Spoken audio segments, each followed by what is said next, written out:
د اختر موزه په کوم کیفیت باندې وکړي شو د قشم بده کې څو تکبیرونه پکار دي د قران او سنت مطالعه چې کله وکړي شي نو د لپاره متعدد کیفیتونه دي یو څو ځان سره یاد ساتي اول و تکبیره په اول رکعت کې 15 تکبیره په دویم کې خدای دوړ تکبیرونه به د قرأت مخکې لوستل کیږي امام ابو داود رحمه الله په دې باندې مثلا روایت ذکر کړی دی اول جلد 214 ابن ماجه اول جلد 300 مصدر د حاکم اول جلد 298 امام بهقي دریم جلد 208 او امام طحاوی رحمه الله په اول جلد کې د عائشه رضی الله عنها روایت ذکر کړی چې رسول الله صلی الله علیه وسلم په واړه اختر کې او په غټ اختر کې تکبیرونه ویلي په اول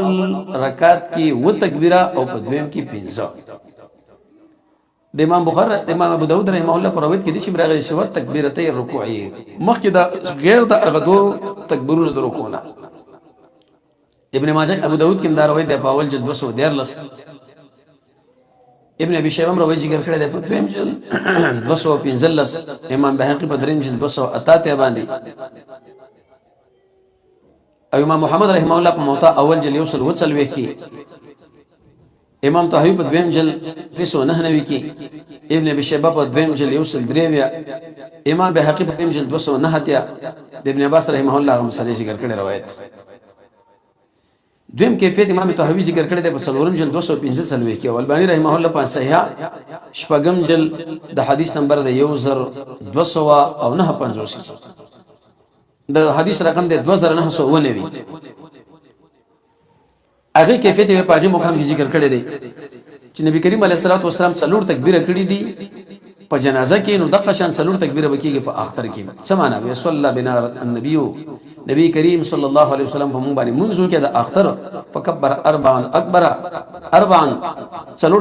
ویل ثم اقبل علی نبی وجه به رسول الله صلی الله علیه وسلم هم باندې مخ را او ګرځاو چې کله سلام وګرځاو او به ویلي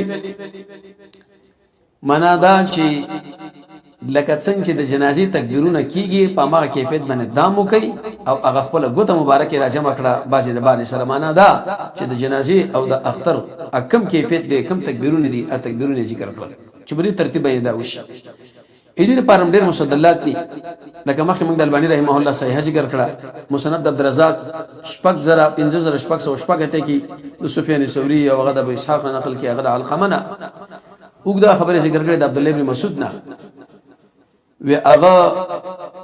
سلور تکبیر وکړه قبل القراءه ثم كبر فركع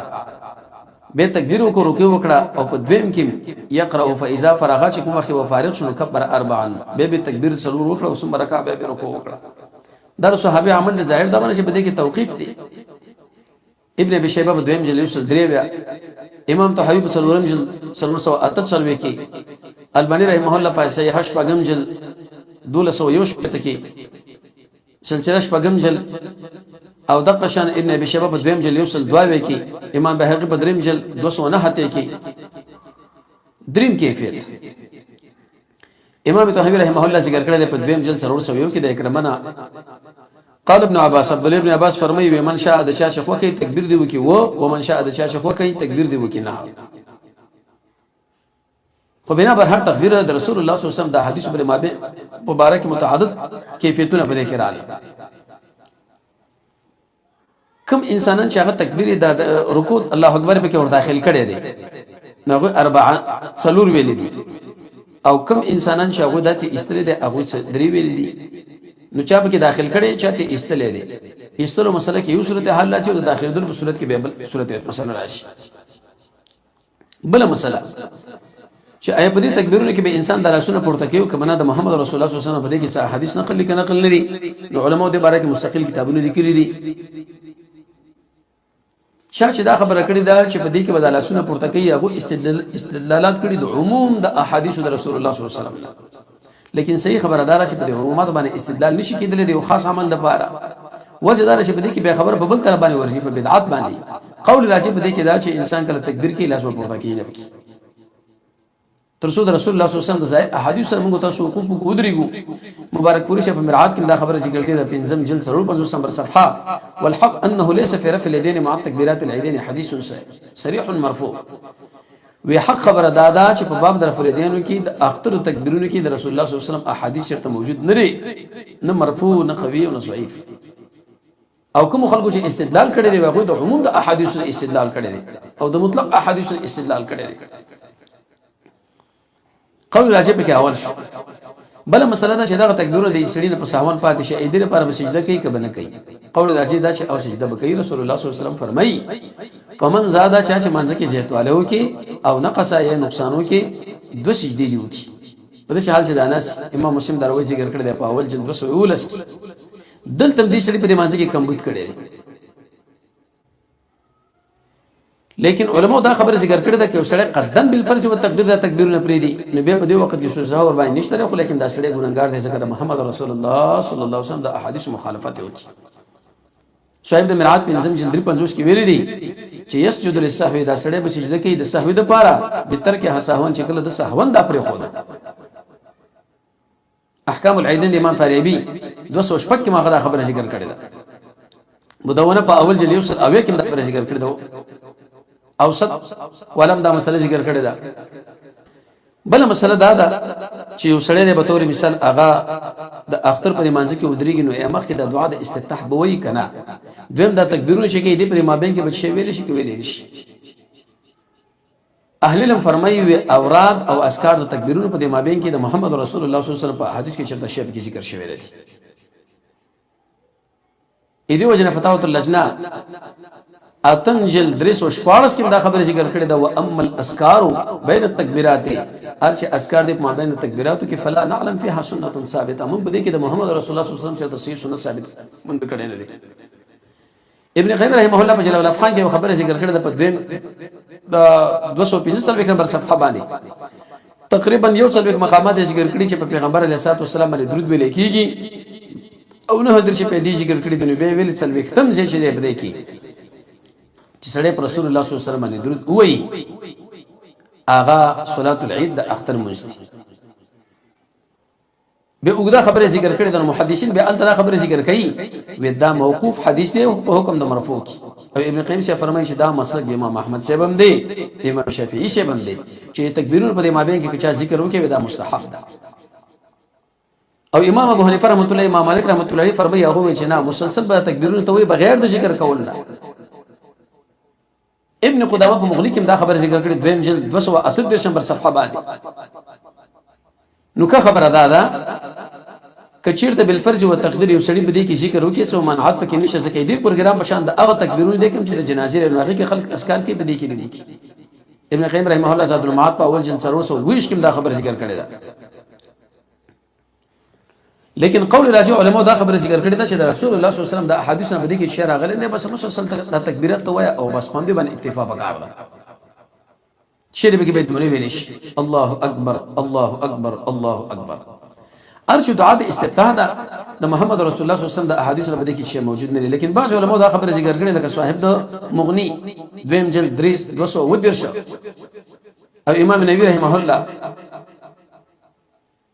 لیکن د دې خلکو لپاره مستدل چې د رسول الله صلی الله علیه وسلم مطلق احادیث امام بخاری او دغه شاه مسلم روایت ذکر کړي پر روایت عبد الله ابن عباس ان النبي صلی الله علیه وسلم صلی یوم الفطر رسول الله صلی الله علیه وسلم د اختر په ورځ باندې منځ وکي 2 رکعاته مخکې دې منځ نه وکړي ورسې دې منځ نه وکړي. نبی څه وایي په اول شی چې په هغه باندې انسان دا منځ شروع کی هغه منځ دی او رسول الله صلی الله علیه وسلم ته په مقام کې منځ کړي دي. نتیجه دار وتله چې مخکې د اغینا چې شبه دونه کړی شي ورسره د اغینا شبه کې راغلي نه صرف فقط انتقام منځ دی. به بعض غلط د بعض بدعت ذکر کوي پکې هغه ورس ان شاء الله موږ ته ذکر کوو. د اختر منځ په مسجد کې څنګه دی سنت طریقه خدا ده د محمد رسول الله صلی الله علیه وسلم په احادیثو کې د خلفای راشدینو په عملونو کې چې انسان به د اختر منځ کې په عیدګاه کې په جمعات کې به نه کوي. کله چې سړی به تور مثال په جمعات کې منځ کې داخله په سنت البانی رحمه الله به دې باره کې مستقله رساله لیکلې ده سورۃ العیدین فی المصلى هي سنه او تقریبا د 15 نمبر صفحې تر 48 پورې وګد بحث به ذکر کړی. نبی کریم علیه الصلاه والسلام په خپل د اختر منځ هغه په عیدګاه کې کول په دې کې ډېر احادیث دي. ابن قیم رحمه الله زاد المعاد په اول جلد 2 ابن حجر اسقلانی فتح الباری دویم جلد 301 کې ذکر کړی دي. امام بخاری رحمه الله په دویم جلد 259 امام مسلم په دریم جلد 7 نمبر صفحه امام نسائی په اول جلد 340 باندې. هغه دا چې کان رسول الله صلی الله علیه وسلم جناب نبی کریم علیه الصلاه والسلام د واړو غټ اختر کې وته ال المصلی مانځ ادګاله اول شی چې نبی کریم علیه الصلاه والسلام په هغه باندې شروع کول منځ بیا براو ګرځیدو خلکو له مخه مخودر دو خلک باندې ناس په خپل سکون باندې واعظ به ورته وکي د توشیح خبره به ورته ذکر کړه امر به ورته وکي که رسول الله صلی الله علیه وسلم چرته ختم ته لګلا دغه تشکیل به برابر کی یو بل مهم شو په هغه ورته امر وکي ثم انسان به پیغمبر علیه الصلاه والسلام راو ګرځیدو ابو سعید خدری فرمایي و داخل همیشه پم دې باندې و بل حدیث امام نسائی اول جلد بسو دودرش امام ابو داود یوصل نهم نمبر حدیث امام مسلم په دویم جلد 55 نمبر صفحه امام بخاری په اول جلد 355 نمبر صفحه باندې الته ذکر کړی او بل حدیث روایت د برائے ابن عازب دی امام بخاری ذکر کړی دی په دویم جلد 302 بیا امام احمد په دویم جلد 202 باندې بل حدیث امام بخاری سے ذکر کړی دی په دویم جلد 303 بیا